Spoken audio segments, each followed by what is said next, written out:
Muito bem, amigas e amigos da Eldorado, de volta é o nosso Café da Tarde, 15 de novembro. É o assunto deste 15 de novembro. Aqui no Café da Tarde estamos voltando 128 anos no tempo. 1889, a Proclamação da República é o assunto. Liberdade, liberdade, abre as asas sobre nós, das lutas na tempestade, dá que ouçamos tua voz. Mas estamos olhando do outro ponto de vista, a data de hoje, o ponto de vista daqueles que participaram da proclamação da independência do Brasil em 1822. Para eles, o hino nacional é esse aí, ó, é o da independência. Parabéns, ó brasileiros, já cobrarmos juvenil do universo, entre as nações, resplandece a do Brasil. Monarquia versus República, assunto no Café da Tarde de hoje com Nativelli, farmácia de manipulação e clínica odontológica Dr. André Lima. O bate-papo é direto de São Paulo, estamos em contato com a Casa Imperial do Brasil, Príncipe Imperial Dom Bertrand de Orleans e Bragança. Ele é o segundo na linha do Império no Brasil. O primeiro é seu irmão mais velho, Dom Luís de Orleans e Bragança. Fosse hoje um Brasil Império, como era até 1889, Dom Luís seria o imperador e Dom Bertrand, que conversa conosco, seria o imediato, seria o seu primeiro sucessor. Vamos lembrar aqui, Dom Bertrand, como é que o Império tratava a questão da corrupção. Tem um lema, não é, que se fala muito no meio monarquista, que rei não rouba, Dom Bertrand. Extremamente saqueado por essa corrupção. O Brasil, hoje nós estamos sofrendo as consequências do quê? Do fato do Brasil ter sido saqueado pelos políticos. A começar por um certo partido. Pois não, mas, Dom Bertrand, afinal, a monarquia é algo viável para o Brasil? Existe viabilidade, efetivamente, na monarquia? Depois de mais de 100 anos de proclamação da República, os brasileiros estão chegando à conclusão que não valeu a pena o golpe de 15 de novembro. Porque o que nós vimos desde 15 de novembro até hoje? Uma sequência de golpes de Estado, de suicídio de presidentes, de renúncias, de impeachment, de crises econômicas, de mensalões, petrolões, etc. Quer dizer, na realidade, abriu-se uma época, um período trágico na nossa história com a República. E hoje a família imperial exatamente representa um ponto de referência com relação ao Brasil e para o futuro do Brasil. Os brasileiros começam a se perguntar, valeu a pena a República? Será que a solução não é voltarmos ao único regime que realmente deu certo nesse país? Certo. Bom, o senhor é trineto de Dom Pedro II, o nosso segundo e último imperador, e bisneto da princesa Isabel. A princesa Isabel foi quem assinou a Lei Áurea, libertou os escravos no Brasil no dia 13 de maio de 1888. O senhor, naturalmente, tem uma riquíssima história dos seus antepassados. Gostaria que o senhor falasse um pouco sobre Dom Pedro II e a princesa Isabel. Dom Pedro II era meu tataravô, meu trisavô. Eu sou bisneto, tataraneto de Dom Pedro II, bisneto da princesa Isabel, e o meu avô era filho da princesa Isabel. Pois não, pois não. Eu imagino que a família imperial guarde muitos objetos. Tem aqueles que estão nos museus, por exemplo. Né? Em Petrópolis tem o Museu Imperial, que é a principal referência da monarquia no Brasil. Mas os senhores guardam muitos objetos, muitas lembranças daquela época do seu trisavô Dom Pedro II, da sua bisavó, a princesa Isabel, Dom Bertrand? Nós somos muitos descendentes. O chefe da Casa Imperial, o herdeiro, é meu irmão mais velho, o príncipe Dom Luís.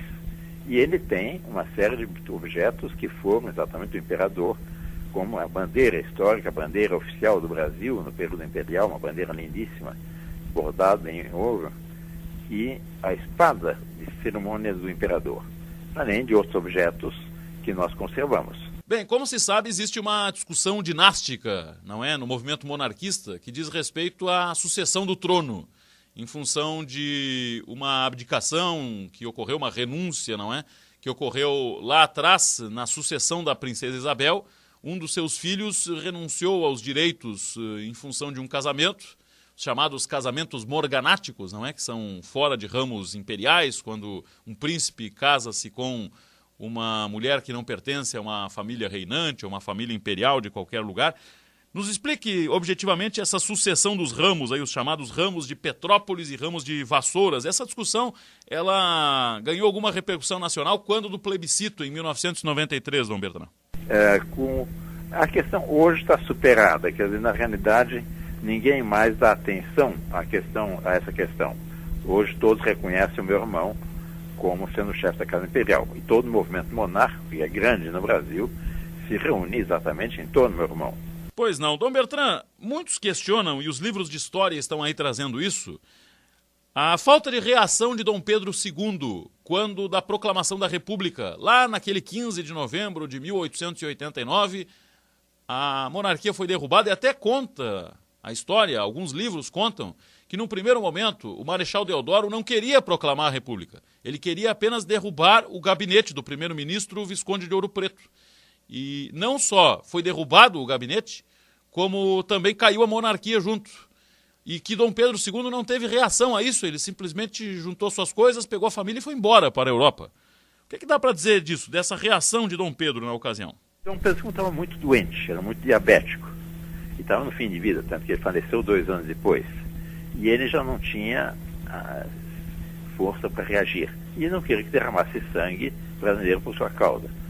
O fato é que, historicamente, correu muito sangue por causa da República. Basta considerar a Revolução dos Federalistas no Sul, depois a morte do Barão de Batovia em Santa Catarina, as Maragatos em Curitiba, e sobretudo Canudos, que foi um verdadeiro genocídio. Tudo isso foi o custo da consolidação da República, e que não consolidou nada, porque na realidade foi uma sucessão de tragédias da República. Bom, naturalmente nós podemos presumir que a história do Brasil seria muito diferente se o Brasil tivesse continuado um império, um regime monárquico, Dom Bertrand. Completamente outra, completamente outra. A princesa Isabel, que era herdeira do trono, teria sido uma grande imperatriz. Aliás, ela exerceu a chefia de Estado durante 3 períodos de regência. E todos os historiadores comentam que foi um governo extraordinário da princesa Isabel. Bem, seria importante até para efeitos de resgate histórico, quem teriam sido os governantes do Brasil, então, se o Brasil tivesse se mantido monarquia, não é? Depois de Dom Pedro II, teria sido a sua bisavó, a princesa Isabel, e daí por diante, até Dom Luís, que seria o imperador hoje. Quem teriam sido os governantes do Brasil até chegar no seu irmão Dom Luís, hein, Dom Bertrand? Teria sido, depois do falecimento de Dom Pedro II, a princesa Isabel, que seria de 1881 a 1921. Depois, normalmente, teria sido o meu avô, Dom Luís. Acontece que Dom Luís faleceu antes de sua mãe, a princesa Isabel. E daí os direitos passaram para o meu pai, que naquele tempo tinha 8 anos de idade. Haveria, portanto, uma regência durante um período até a maioridade do meu pai. Com o falecimento do meu pai, em 1981, a chefia da Casa Imperial, portanto, imperador, teria sido o meu irmão, Dom Luís, que vive até hoje, está muito bem. Bom, no plebiscito de 93, a campanha da República e do presidencialismo dizia o seguinte: olha, vote na República, porque na República o seu voto tem valor. E o Brasil vinha há poucos anos da campanha das diretas já, em que se batia muito na tecla das diretas já. Não é? Vamos votar para presidente, diretas já.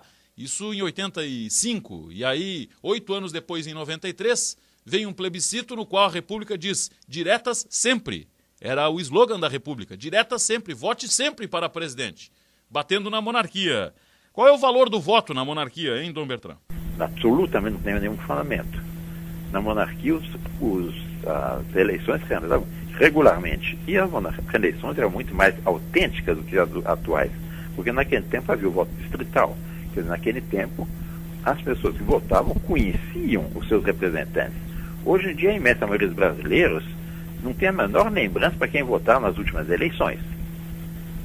Para quem votar para deputado estadual, federal, senador, etc., perguntar para a maioria dos brasileiros na rua, para quem votaram, não tem a menor ideia. Eles não sabem quem são os seus representantes.